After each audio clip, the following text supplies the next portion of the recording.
ನಮ್ಮ ಈ ಹೋರಾಟ ಏನಿದೆ ಇದೀಗ ಕಾರ್ಮೋಡಗಳ ಅಡಿಯಲ್ಲಿ ಬಹಳ ಜನಸಾಗರವನ್ನು ಸೇರಿಸಿಕೊಂಡು ಹೋಗುವಂತಹ ಸಂದರ್ಭದಲ್ಲಿ ಈ ಹೋರಾಟ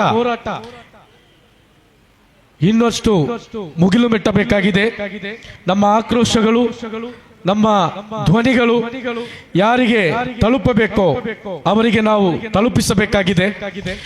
ನನ್ನ ಭಾಷಣದ ಆರಂಭಕ್ಕಿಂತ ಮುಂಚೆ ತಾವೆಲ್ಲರೂ ಕೂಡ ಎದ್ದು ನಿಂತುಕೊಂಡು ತಮ್ಮ ಮುಷ್ಟಿಗಳನ್ನ ಬಾನೆತ್ತರಕ್ಕೆ ಏರಿಸಿಕೊಂಡು ಈ ಇಡೀ ಭೂಮಂಡಲವೇ ಸ್ತಬ್ಧಗೊಳ್ಳುವ ರೀತಿಯಲ್ಲಿ ಇಂತಹ ಅಜೆಂಡಾಗಳನ್ನ ತಯಾರು ಮಾಡಿ ಸರ್ಕಾರಗಳ ಮಡಿಲುಗಳಿಗೆ ಬಿಸಾಡುವ ನಾಗಪುರದ ಕಚೇರಿಗಳು ಕೂಡ ಅಲುಗಾಡುವ ರೀತಿಯಲ್ಲಿ ನೀವು ಧ್ವನಿಯನ್ನು ಗೂಡಿಸಬೇಕು. ಅವರದೇ ಭಾಷೆಯಲ್ಲಿ ನಾವು ಈ ಘೋಷಣೆಯನ್ನ ಹಾಕೋಣ. ದೆಹಲಿಯಲ್ಲಿ SIOದ ವಿದ್ಯಾರ್ಥಿಗಳು ಈ ಘೋಷಣೆಯನ್ನ ಕೂಗಿದ್ದನ್ನು ನಾನು ನೋಡಿದ್ದೇನೆ. ಅದು ಇಲ್ಲಿಯೂ ಕೂಡ ಮೊಳಗಲಿ ಅನ್ನುವಂತ ಉದ್ದೇಶದಿಂದ ತಾವೆಲ್ಲರೂ ಕೂಡ ನಾನು ಒಂದೊಂದು ಪದವನ್ನು ಹೇಳುವಾಗ ಆವೋ ಹಮಾರೆ ಸಾಥ್ ಚಲೋ ಅಂತ ಜೋರಾಗಿ ಹೇಳಿದರೆ ಸಾಕು. ಎಲ್ಲರೂ ಕೂಡ ಒಟ್ಟಾಗಿ ಧ್ವನಿಗೂಡಿಸೋಣ. हम वक्फ बचाने निकले हैं, आओ हमारे साथ चलो। दस्तूर बचाने निकले हैं, आओ हमारे साथ चलो। हम मुल्क बचाने निकले हैं, आओ हमारे साथ चलो। मस्जिदों बचाने निकले हैं, आओ हमारे साथ चलो। मदरसे बचाने निकले हैं, आओ हमारे साथ चलो। आसार बचाने निकले हैं, आओ हमारे साथ चलो। मीरास बचाने निकले हैं, आओ हमारे साथ चलो। पहचान बचाने निकले हैं, आओ हमारे साथ चलो। इजहार बचाने निकले हैं, आओ हमारे साथ चलो। तंग है चिर दस्ती से, आओ हमारे साथ चलो। सरकार की गुदगार से आओ हमारे साथ चलो। क्यों दूर करे पास जाओ, आओ हमारे साथ चलो। दस्तूर बचाने निकले हैं, आओ हमारे साथ चलो। मस्जिद बचाने निकले हैं, आओ हमारे साथ चलो। कब्रिस्तान बचाने निकले हैं, आओ हमारे साथ चलो। आवाज दो, आवाज दो. ಎಲ್ಲರಿಗೂ ಕೂಡ ಧನ್ಯವಾದ. ದೇಶದಲ್ಲಿ ಯಾಕಾಗಿ ಯಾವ ರೀತಿಯಲ್ಲಿ ವಕ್ಫ್ ಮಸೂದೆಯನ್ನು ತರಲಾಗ್ತಾ ಇದೆ ಅನ್ನೋದನ್ನ ಬಹಳಷ್ಟು ದಿನಗಳಿಂದ ಬಹಳಷ್ಟು ಮಂದಿಯ ಭಾಷಣಗಳಿಂದ ವರದಿಗಳಿಂದ ಮಾಧ್ಯಮಗಳ ಮುಖಾಂತರ ನಾವು ಅರಿತುಕೊಂಡಿದ್ದೇವೆ. ಈಗಾಗಲೇ ಝೈನಿ ಉಸ್ತಾದ್ ಅವರು ಹೇಳಿದ್ರು ಯಾವ ರೀತಿಯಲ್ಲಿ ಇದರಲ್ಲಿ ನಾವು ಕಾಣಲೇಬೇಕಾದಂತ ಕೆಲವೊಂದು ಅಂಶಗಳಿವೆ ಅಂತೇಳಿ. ಒಂದು ರಾಷ್ಟ್ರೀಯ ಕೌನ್ಸಿಲ್ ನಲ್ಲಿ ಅದರ ಕೌನ್ಸಿಲ್ ಮುಸಲ್ಮಾನರನ್ನೇ ಮೈನಾರಿಟಿ ಮಾಡುವಂತಹದ್ದು ಮತ್ತು ರಾಜ್ಯ ಬೋರ್ಡ್ ವಕ್ಫ್ ಬೋರ್ಡ್ ನಲ್ಲಿಯೂ ಕೂಡ ಮುಸಲ್ಮಾನರ ಸದಸ್ಯರ ಸಂಖ್ಯೆಯನ್ನ ಕಡಿಮೆ ಮಾಡಿ ಇತರ ಮುಸಲ್ಮೇತರರನ್ನ ಹೆಚ್ಚುಗೊಳಿಸುವಂತಹ ಷಡ್ಯಂತ್ರವನ್ನು ಹಾಕಿರುವಂತಹದ್ದು. ಜುಡಿಷಿಯರಿಯಲ್ಲಿ ಇರುವಂತಹ ಟ್ರಿಬ್ಯುನಲ್ ನಲ್ಲಿರುವಂತಹ ಇದರ ಪವರ್ ಅನ್ನ ತೆಗೆದುಕೊಂಡು ಜಿಲ್ಲಾಧಿಕಾರಿಗಳಿಗೆ ಸರ್ಕಾರಿ ಅಧಿಕಾರಿಗಳಿಗೆ ನೀಡಿರುವಂತಹದ್ದು. ಅಥವಾ ಒಬ್ಬ ಈ ವಕ್ಫ್ಗೆ ಏನಾದ್ರೂ ದಾನವನ್ನ ಮಾಡಬೇಕಂತ ಹೇಳಿದ್ರೆ ಅವನು ನಾನು 5 ವರ್ಷ ಪ್ರಾಕ್ಟಿಸಿಂಗ್ ಮುಸಲ್ಮಾನನಾಗಿದ್ದೆ ಅನ್ನುವುದನ್ನ ನಿರೂಪಿಸಬೇಕು ಅನ್ನುವಂತಹ ರೀತಿಯದ್ದು. ಈ ರೀತಿಯಾಗಿ ಅಥವಾ ಸರ್ವೆ ಮಾಡುವಂತಹ ವಿಚಾರಗಳನ್ನ ಸ್ವತಂತ್ರ ಕಮಿಷನ್ ಮೂಲಕ ಸರ್ವೆ ಮಾಡಬೇಕನ್ನುವಂತ ವಿಚಾರಗಳನ್ನ ಇವತ್ತು ಜಿಲ್ಲಾಧಿಕಾರಿಯ ಸುಪರ್ದಿಗೆ ತಂದಿರುವಂತಹದ್ದು. ಈ ರೀತಿಯ ಬಹಳಷ್ಟು ವಿಚಾರಗಳನ್ನ ಇದರಲ್ಲಿ ಹಾಕಲಾಗಿದೆ. ನಾವೆಲ್ಲರೂ ಕೂಡ ಈಗ ಇಲ್ಲಿ ಬಹಳಷ್ಟು ಮಂದಿ ಭಾಷಣದ ಮೂಲಕ ಹೇಳಿದ್ರು ಸಂವಿಧಾನ ಇದೆ, ನಾವು ಕಾನೂನಿನ ಹೋರಾಟವನ್ನ ಮಾಡೋಣ, ಸಂವಿಧಾನದ ಮೇಲೆ ಈ ದೇಶದ ನ್ಯಾಯಾಂಗದ ಮೇಲೆ ವಿಶ್ವಾಸವಿಟ್ಟುಕೊಂಡು ನಾವು ಮುಂದುವರಿಯೋಣ, ಖಂಡಿತವಾಗಿಯೂ ಕೂಡ ದೊರೆಯಲಿಕ್ಕಿದೆ ಅಂತೇಳಿ. ಈ ದೇಶವನ್ನ ಈ ಭಾರತವನ್ನು ತೆಗೆದುಕೊಂಡ್ರೆ ಈ ದೇಶದ ಸಂವಿಧಾನದಲ್ಲಿ ಈ ದೇಶದ ನ್ಯಾಯಾಂಗದಲ್ಲಿ ಮುಸಲ್ಮಾನರು ಭರವಸೆಯನ್ನು ಇಟ್ಟಷ್ಟು ಈ ದೇಶದ ಇತಿಹಾಸದಲ್ಲಿ ಇನ್ಯಾರೂ ಕೂಡ ಇಟ್ಲಿಲ್ಲ ಅನ್ನೋದನ್ನು ನಾವು ಅರ್ಥ ಮಾಡಿಕೊಳ್ಬೇಕು.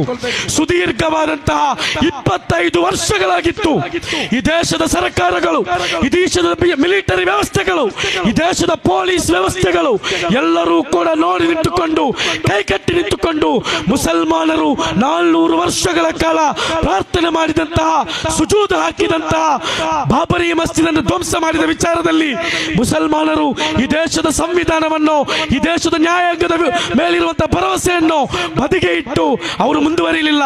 ಅವರು 25 ವರ್ಷಗಳ ಕಾಲ ಈ ದೇಶದ ನ್ಯಾಯಾಂಗ ವ್ಯವಸ್ಥೆಯ ಮೇಲೆ ಭರವಸೆಯನ್ನು ಇಟ್ಟು ಇಂದೋ ನಾಳೆಯೋ ನಮಗೆ ನ್ಯಾಯ ದೊರಕಬಹುದು, ಆ ಬಾಬರಿಯ ಮಸೀದಿಯ ಮಿನಾರಗಳಲ್ಲಿ ಆಜಾನ್ ಮೊಳಗಬಹುದು ಅಂತ ಹೇಳಿಕೊಂಡು ಕಾದು ಕುಳಿತೆವು.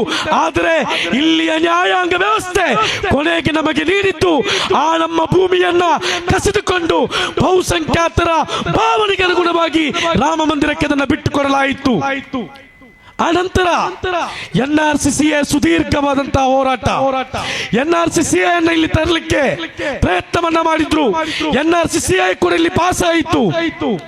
ಈಗ ನಾವು ಈ ಬಿಲ್ ಪಾಸ್ ಆದಾಗ SDPI ಅವರು, ಜಮಾತೆ ಇಸ್ಲಾಮಿನವರು, ಕಾಂಗ್ರೆಸ್ನವರು, DMK ಅವರು ಎಲ್ಲರೂ ಕೂಡ ಸುಪ್ರೀಂ ಕೋರ್ಟ್ಗೆ ಪಿಟಿಷನ್ ಹಾಕಿದ್ದಾರೆ.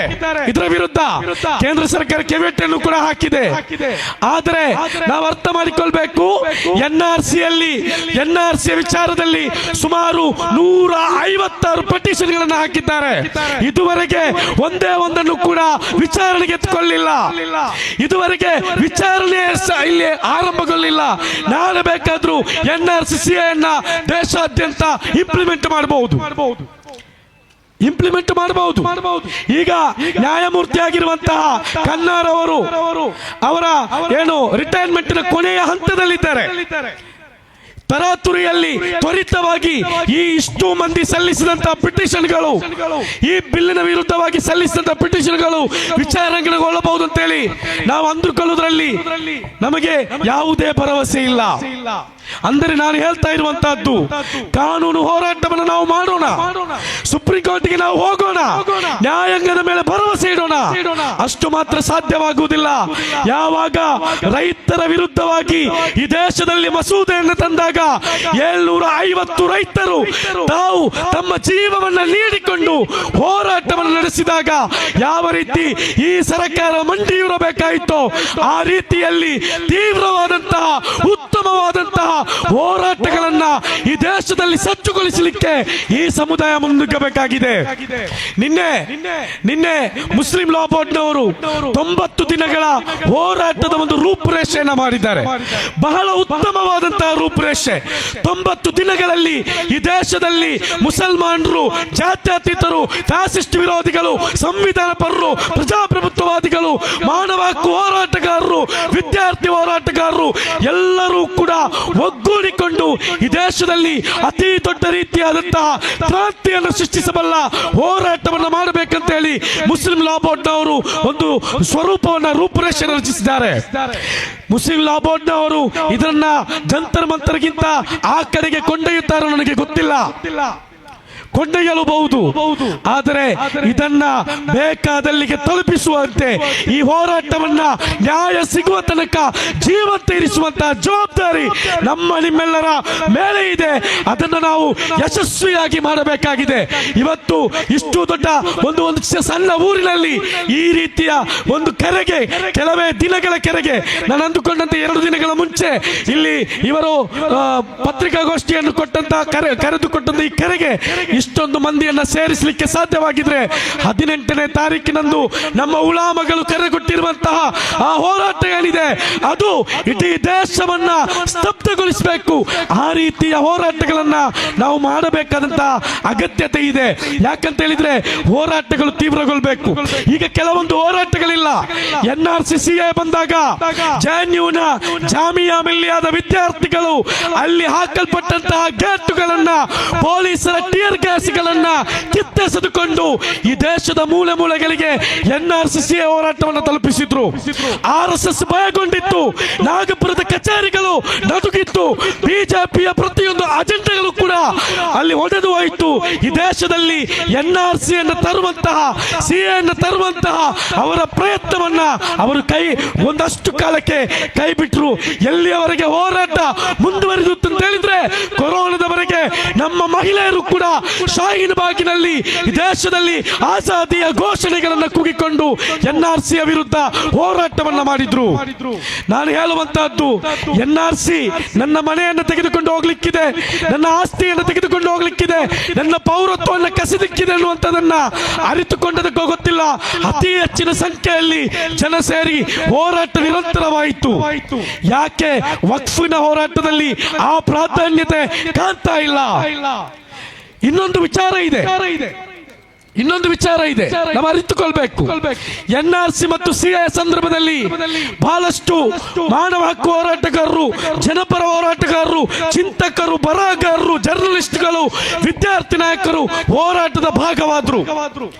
ಆ ನಂತರ ಏನಾಯ್ತು ಅಂತ ಹೇಳಿದ್ರೆ, ಈ NRC CA ಯಾವ ರೀತಿಯಲ್ಲಿ ಈ ದೇಶದಲ್ಲಿ ವ್ಯಾಪಿಸಿತು ಅನ್ನೋದನ್ನ ಅವಲೋಕನ ಮಾಡಿದಂತಹ ಕೇಂದ್ರ ಬಿಜೆಪಿ ಮೋದಿ ಸರ್ಕಾರ ಏನು ಮಾಡಿತ್ತು ಅಂತ ಹೇಳಿದ್ರೆ, ಯಾರೆಲ್ಲ NRC ಮತ್ತು CA ಹೋರಾಟದ ಕಿಂಗ್ ಪಿನ್ಗಳಾಗಿ ಅದರ ಹಿಂಬಾಗಿಲಿನಿಂದ ಕೆಲಸವನ್ನ ಮಾಡಿದ್ರು ಅವರೆಲ್ಲರನ್ನೂ ಕೂಡ ಕಟ್ಟಿ ಹಾಕುವಂತಹ ಪ್ರಯತ್ನ ನಡೆಯಿತು. ಅದರ ಮುಂದುವರಿದ ಭಾಗವಾಗಿ ಸರ್ಜಿಲ್ ಇಮಾಮ್ ನಂತಹ, ಉಮರ್ ಖಾಲಿದ್ ನಂತಹ, ಫಾತಿಮಾಲಂತಹ, ಸಫೂರಲಂತಹ, ಮಸೂದ್ರಂತಹ ಹೋರಾಟಗಾರರನ್ನ, ಸಿದ್ದಿಕ್ ಕಾಪಾಡ್ರಂತಹ ಜರ್ನಲಿಸ್ಟ್ಗಳನ್ನ ಈ ದೇಶದಲ್ಲಿ UAP ಹಾಕಿ ಬಂಧಿಸಲಾಯಿತು. ಈ ರೀತಿಯ ಹೋರಾಟವನ್ನ ಇಡೀ ದೇಶದಲ್ಲಿ ಸಂಘಟಿಸಿದಂತಹ ಕಾರಣಕ್ಕಾಗಿ ಪಾಪ್ಯುಲರ್ ಫ್ರಂಟ್ ಆಫ್ ಇಂಡಿಯಾ ಅನ್ನುವಂತ ಒಂದು ಸಂಘಟನೆಯನ್ನ ರಾತ್ರಿಯಿಂದ ಬೆಳಿಗ್ಗೆ ನಡುವೆ ಬ್ಯಾನ್ ಮಾಡಿಕೊಂಡು ಅದರ ನಾಯಕರನ್ನ ಜೈಲಿಗಟ್ಟಲಾಯಿತು. ತೇಲ್ತುಂಬಡೆ ಅಂತ ಬಹಳಷ್ಟು ಮಂದಿ ಹೋರಾಟಗಾರರು ಈ ದೇಶದಲ್ಲಿ UAP ಅಡಿಯಲ್ಲಿ ಬಂಧಿಸುವಂತಹ ಪ್ರಯತ್ನವನ್ನು ನಡೆಯಿತು. ಯಾಕಂತ ಹೇಳಿದ್ರೆ, ಮುಸಲ್ಮಾನರ ವಿರುದ್ಧವಾಗಿ ಅಜೆಂಡಾಗಳನ್ನು ತರುವಾಗ, ಮಸೂದೆಗಳನ್ನು ತರುವಾಗ, ಕಾಯಿದೆಗಳನ್ನು ರೂಪಿಸುವಾಗ ಇಲ್ಲಿ ಧ್ವನಿ ಎತ್ತುವವರು, ಭಿನ್ನಾಭಿಪ್ರಾಯವನ್ನ ವ್ಯಕ್ತಪಡಿಸುವವರು ಇರಬಾರ್ದು ಅಂತೇಳಿ ಆಗಿದೆ. ಅವರು ಈ ರೀತಿಯಾದಂತಹ ಪ್ರಯತ್ನವನ್ನ ಮಾಡಿದ್ರು. ಇವತ್ತು ಅಂತವರೆಲ್ಲ ಜೈಲಲ್ಲಿದ್ದಾರೆ. ಉಮರ್ ಖಾಲಿದ್ ಕಳೆದ 4 ವರ್ಷದಲ್ಲಿ ಜೈಲಲ್ಲಿದ್ದಾರೆ ಅಂತ ಹೇಳಿಕೊಂಡು ನಾವು ಸುಮ್ಮನೆ ಕೂತರೆ ಆಗುವುದಿಲ್ಲ. ನಮ್ಮ ಮಸೀದಿಗಳು ಉಳಿಬೇಕು, ನಮ್ಮ ಮದ್ರಸೆಗಳು ಉಳಿಬೇಕು, ನಮ್ಮ ಕಬರಸ್ಥಾನಗಳು ಉಳಿಬೇಕು, ನಮ್ಮ ಹಾಸ್ಪಿಟಲ್ಗಳು ಉಳಿಬೇಕು. ಇದನ್ನ ಉಳಿಸುವ ಪ್ರಯತ್ನ ಮಾತ್ರವಾಗಿದೆ. ಇನ್ನೊಂದು, ಹಿಂದೂ ಸಮುದಾಯ ಅರ್ಥ ಮಾಡಿಕೊಳ್ಬೇಕು. ನಿಮಗೆ ನೀವು ಕಾಲಗಳಿಂದ ಪ್ರಾರ್ಥಿಸುವಂತ ಅದೆಷ್ಟೋ ದೇವಸ್ಥಾನಗಳು ಈ ದೇಶದಲ್ಲಿದೆ. ಯಾಕೆ? ಒಂದು ಮರವನ್ನು ಕಂಡ್ರೆ ಆ ಮರಕ್ಕೆ ಈ ದೇಶದ, ಈ ರಾಜ್ಯದ, ಈ ಜಿಲ್ಲೆಯ ಅದೆಷ್ಟೋ ಬೀದಿಗಳಲ್ಲಿ ನೀವು ಕಟ್ಟೆಗಳನ್ನು ಕಟ್ಟಿಕೊಂಡು ನಿಮ್ಮ ಪ್ರಾರ್ಥನೆಯನ್ನ, ನಿಮ್ಮ ಧಾರ್ಮಿಕ ಆಚರಣೆಯನ್ನು ನೀವು ಮಾಡ್ತಾ ಇದ್ದೀರಿ. ಒಮ್ಮೆಯೂ ಕೂಡ ಈ ದೇಶದ ಮುಸಲ್ಮಾನ ಅದರ ವಿರುದ್ಧವಾಗಿ ಮಾತನಾಡಲಿಲ್ಲ. ಯಾಕಂತ ಹೇಳಿದ್ರೆ, ನಿಮ್ಮ ಧಾರ್ಮಿಕ ಆಚರಣೆ ಏನಿದೆ, ನಿಮ್ಮ ಧಾರ್ಮಿಕ ನಂಬಿಕೆ ಏನಿದೆ, ಅದನ್ನ ಗೌರವಿಸಲಿಕ್ಕೆ ನನ್ನ ಧರ್ಮ ನನಗೆ ಕಲಿಸಿದೆ, ನಮ್ಮ ಧರ್ಮ ಕಲಿಸಿದೆ. ಅದಕ್ಕಾಗಿ ಇದುವರೆಗೆ ನಾವು ಎಲ್ಲಿಯೂ ಕೂಡ ನಿಮ್ಮ ಒಂದೇ ಒಂದು ಆಚರಣೆ ವಿರುದ್ಧ, ಒಂದೇ ಒಂದು ನೀವು ಸರ್ಕಾರಿ ಭೂಮಿಯಲ್ಲಿ ರಚಿಸಿದಂತಹ ಮಂದಿರಗಳ ವಿರುದ್ಧ, ಭಜನಾ ಮಂದಿರಗಳ ವಿರುದ್ಧ ನಾವು ಮಾತಾಡಲಿಲ್ಲ. ನಾವು ಗೌರವಿಸಿದ್ದೇವೆ. ಇವತ್ತು ನಾವೇ ದಾನ ಮಾಡಿದಂತಹ, ನಮ್ಮ ಹಿರಿಯರು ಬಿಟ್ಟು ಹೋದಂತಹ ನಮ್ಮದೇ ಹಕ್ಕನ್ನ ಸರ್ಕಾರ ಕಸಿಯುವಾಗ ನೀವು ಯಾಕೆ ಅದನ್ನು ಬೆಂಬಲಿಸ್ತಾ ಇದ್ದೀರಿ? ನೀವು ಯಾಕೆ ಇದನ್ನು ಅವಲೋಕನ ಮಾಡ್ತಾ ಇಲ್ಲ? ಈ ದೇಶದಲ್ಲಿ ಕಾಲಗಳಲ್ಲಿ ಅವರು ಹೂಡಿಟ್ಟಂತಹ ದೇವಸ್ಥಾನಗಳಲ್ಲಿ ಹೂಡಿಟ್ಟಂತಹ ಯಾವುದಾದ್ರೂ ಒಂದು ಆಸ್ತಿಯ ಬಗ್ಗೆ ನಾವು ಇದುವರೆಗೆ ಮಾತಾಡಿದ್ದೇವೆಯಾ? ನಾವು ಮಾತಾಡಲಿಲ್ಲ. ನಾವು ಮಾತಾಡೋದು ಕೂಡ ಇಲ್ಲ.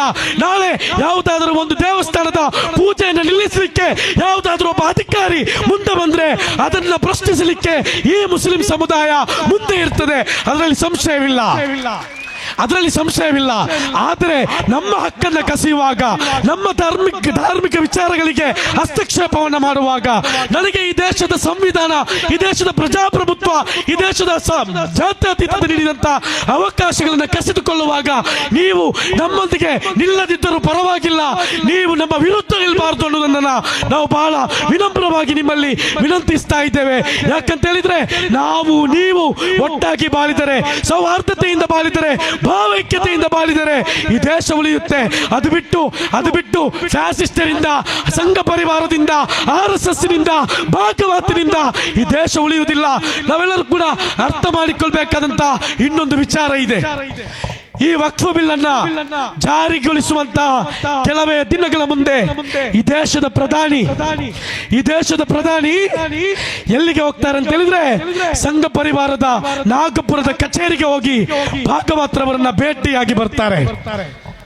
ಜನರು ಈ ದೇಶದ ನ್ಯಾಯಾಂಗ ವ್ಯವಸ್ಥೆಯಲ್ಲಿ ಮತ್ತೆ ಮತ್ತೆ ಭರವಸೆ ಇಡುವಾಗಲೂ ಕೂಡ ಈ ದೇಶದಲ್ಲಿ ಬಾಂಬ್ ಸ್ಫೋಟ ಮಾಡಿದಂತ ಪ್ರಜ್ಞಾ ಸಿಂಗ್ರ ಕೇಸಿನ ಮೇಲೆ ತೀರ್ಪು ನೀಡಬೇಕಾದಂತ ಒಬ್ಬ ನ್ಯಾಯಾಧೀಶ ಕೆಲವೇ ದಿನಗಳು ಬಾಕಿಯಾಗಿದ್ದಾಗ ಟ್ರಾನ್ಸ್ಫರ್ ಆಗ್ತಾರೆ. ಆಲೋಚನೆ ಮಾಡಬೇಕು. ರಾತ್ರಿ 2 ಗಂಟೆಗೆ ಈ ದೇಶದ ಸಂಸತ್ತಿನಲ್ಲಿ 2 ವಿಚಾರಗಳು, 2 ಪ್ರಮೇಯಗಳು ಪಾಸ್ ಆಗುತ್ತದೆ. ಅಂದರೆ ಭಯಾನಕವಾದಂತಹ ದಿನಗಳಿಗೆ ಈ ದೇಶ ಮುಂದೆ ಹೋಗ್ತಾ ಇದೆ ಅನ್ನೋದನ್ನ ನೀವು ಬಹಳ ಸ್ಪಷ್ಟವಾಗಿ ಆಲೋಚನೆ ಮಾಡಬೇಕಾಗಿದೆ. ವಕ್ಫ್ ಬಿಲ್ಲಿನಲ್ಲಿ ಈ ಮಾಡಿರುವಂತಹ ಪ್ರತಿಯೊಂದು ತಿದ್ದುಪಡಿಯೂ ಕೂಡ, ಅದರ ಪ್ರತಿಯೊಂದು ಪದಗಳು ಕೂಡ ಈ ದೇಶದ ಸಂವಿಧಾನದ ಆಶಯಗಳಿಗೆ ಕೊಡಲಿ ಹೇಟನ್ನು ಹಾಕುವಂತಹ ವಿಚಾರಗಳಾಗಿವೆ.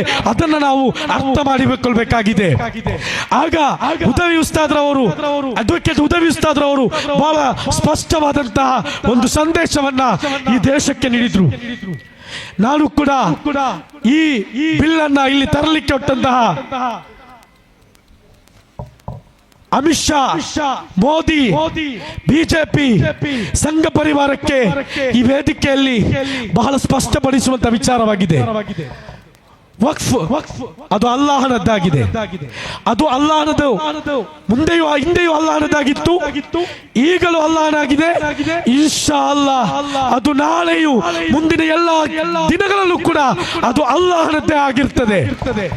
ಅದನ್ನು ನೀವು ತಡೆಯುವುದಾದರೆ ನಿಮ್ಮನ್ನ ಎಲ್ಲಾ ರೀತಿಯಲ್ಲಿ ಈ ಸಂವಿಧಾನವನ್ನು ಹಿಡಿದುಕೊಂಡು, ಈ ದೇಶದ ಸಂವಿಧಾನವನ್ನು ಹಿಡಿದುಕೊಂಡು ನಿಮ್ಮನ್ನ ಎದುರಿಸಲಿಕ್ಕೆ, ಪ್ರತಿರೋಧಿಸಲಿಕ್ಕೆ ನಾವು ತಯಾರಾಗಿದ್ದೇವೆ. ನಾನು ಅಮಿತ್ ಶಾ ಅವರ ಭಾಷೆಯಲ್ಲೇ ಅವರಿಗೆ ಹೇಳ್ತಾ ಇದ್ದೇನೆ, ತುಮಾರೆ ಬಂದೂಕ್ ಮೇ ಗೋಲಿ ಕಂ ಪಡೆಗೆ, तुम्हारे बंदूक में गोली कम पड़ेगे, लेकिन हमारे सीने नहीं. इंशाअल्लाह ಈ ದೇಶವಾಗಿ ಉಳಿಯಲಿಕ್ಕೆ, ಈ ಭಾರತವಾಗಿ ಉಳಿಯಲಿಕ್ಕೆ, ಆ ತ್ರಿವರ್ಣ ಧ್ವಜ ಅದು ತ್ರಿವರ್ಣ ಧ್ವಜವಾಗಿ ಉಳಿಯಲಿಕ್ಕೆ, ಅಂಬೇಡ್ಕರ್ ಅವರ ಸಂವಿಧಾನವಾಗಿ ಉಳಿಯಲಿಕ್ಕೆ, ಈ ದೇಶದ ಮುಸಲ್ಮಾನರು ಸ್ವಾತಂತ್ರ್ಯದ ಸಂದರ್ಭದಲ್ಲಿ ಬ್ರಿಟಿಷರ ವಿರುದ್ಧವೂ ಕೂಡ ಹೋರಾಟದಿಂದ ಹಿಂದೆ ಸರಿಯಲಿಲ್ಲ. ಕೊನೆಯ ಸಂದರ್ಭದಲ್ಲಿ ಕಾಲಾಪಾನಿಯನ್ನು ನೀಡಿದಾಗ ಮುಸಲ್ಮಾನ ಹೋರಾಟಗಾರರು ಅವರ ಕಾಲಾಪಾನಿಯ ಶಿಕ್ಷೆಯನ್ನು ಅನುಭವಿಸಿದ್ರು, ಅದನ್ನು ಎದುರಿಸಿದ್ರು. ಅವರ ನೇರುಗಂಬಕ್ಕೆ ಹತ್ತಿ ಅಶ್ಫಾಕುಲ್ಲಾ ಖಾನ್ ಅಂತವರು ಈ ದೇಶದಲ್ಲಿ ಹುತಾತ್ಮರಾದರು. ಆದರೆ ನೀವು ಪೂಜಿಸುವಂತಹ ಸಾವರ್ಕರ್ ನಂತವರು ಕ್ಷಮಾಪತ್ರವನ್ನು ಬರೆದು ಈ ದೇಶವನ್ನ ಅವರ ಕಾಲುಗಳಿಗೆ ಇಡ್ಲಿಕ್ಕೆ ಪ್ರಯತ್ನ ಮಾಡಿದ್ರು. ಆದರೆ ಈ ಮುಸಲ್ಮಾನರು ತಯಾರಾಗಲಿಲ್ಲ. ಅಂದು ಉಲಾಮಗಳು ಹೇಳಿದ್ರು, ನೀವು ಈ ದೇಶಕ್ಕಾಗಿ ಹೋರಾಟ ಮಾಡಲಿಕ್ಕೆ, ಹುತಾತ್ಮರಾಗಲಿಕ್ಕೆ ತಯಾರಾಗಬೇಕಂತ ಹೇಳಿದ್ರು. ಇವತ್ತು ನಮ್ಮ ಉಲಾಮಗಳು ಇಲ್ಲಿ ಕೋಆರ್ಡಿನೇಷನ್ ಕಮಿಟಿಯನ್ನು ಮಾಡಿಕೊಂಡು ನಮ್ಮಲ್ಲಿ ಹೇಳ್ತಾ ಇದ್ದಾರೆ, ಈ ಹೋರಾಟದಿಂದ ಹಿಂದೆ ಸರಿಬೇಡಿ, ಮುಂದುವರಿಯಿರಿ. ಸಾವಿರಾರು ಸಂಖ್ಯೆಯಲ್ಲಿ ನಾವೆಲ್ಲರೂ ಕೂಡ ಒಗ್ಗೂಡೋಣ, ಧ್ವನಿ ಎತ್ತೋಣ ಅಂತ ಹೇಳ್ತಾ ಇದ್ದಾರೆ. ಖಂಡಿತವಾಗಿಯೂ ಸೋಷಿಯಲ್ ಡೆಮೋಕ್ರೆಟಿಕ್ ಪಾರ್ಟಿ ಆಫ್ ಇಂಡಿಯಾದ ನಮ್ಮ ರಾಷ್ಟ್ರೀಯ ಅಧ್ಯಕ್ಷನನ್ನ ಈ ಹೋರಾಟದ ಹೆಸರಲ್ಲಿ ಎಂ ಕೆ ಫೈಜಿಯನ್ನ ಮೊದಲ ಇರೆಯಾಗಿ ಈ ದೇಶದ ಜೈಲಿಗೆ ಕಟ್ಟಲಾಗಿದೆ. ಆದರೂ ಕೂಡ ನಾವು ಹಿಂದೆ ಸರಿಯುವುದಿಲ್ಲ. ಈ ಉಲಾಮಗಳು ಕರೆಕೊಟ್ಟಂತ ಈ ಹೋರಾಟದಲ್ಲಿ SDP ಅನ್ನುವಂತಹ ಪಕ್ಷದ ಪ್ರತಿನಿಧಿಯಾಗಿ ಹೇಳ್ತಾ ಇದ್ದೀನಿ, ನಾವು ಮುಂಚೂಣಿಯಲ್ಲಿ ಇರ್ತೇವೆ, ನೀವು ಕೂಡ ಮುಂಚೂಣಿಯಲ್ಲಿ ಇರಬೇಕಂತ ಹೇಳಿಕೊಳ್ಳುತ್ತಾ ನನ್ನ ಮಾತಿಗೆ ನಾನು ವಿರಾಮವನ್ನು ಹಾಕ್ತಾ ಇದ್ದೇನೆ. ಜೈ ಹಿಂದ್.